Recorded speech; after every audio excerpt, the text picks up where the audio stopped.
because I don't think we understand how deeply in darkness Noah's day was until we examine it. So I want you to look at a few things with me. First of all, the state of the world in Noah's day. And as we look at the state of Noah's day, I think we can get a good picture of where we are today, of the wickedness of the day we're in. So the state of this world, and it is dealing with man's wickedness. Look at verse number 5. And God saw that the wickedness of man was great in the earth, and that every imagination, now think about these words he's saying, every imagination of the thoughts of his heart was only evil continually.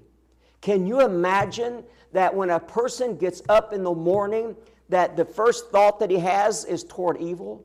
And every thought that they have that day is toward evil. The imaginations of this person is constantly going toward wickedness and perversions and perverseness.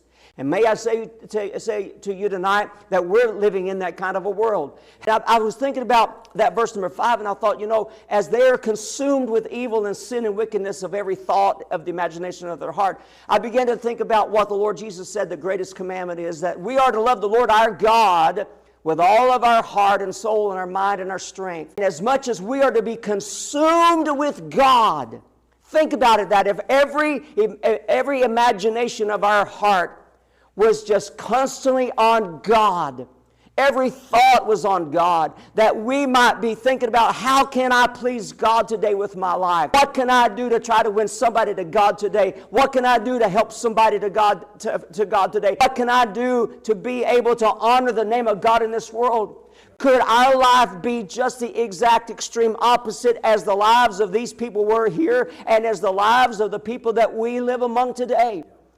Absolutely, totally consumed with God.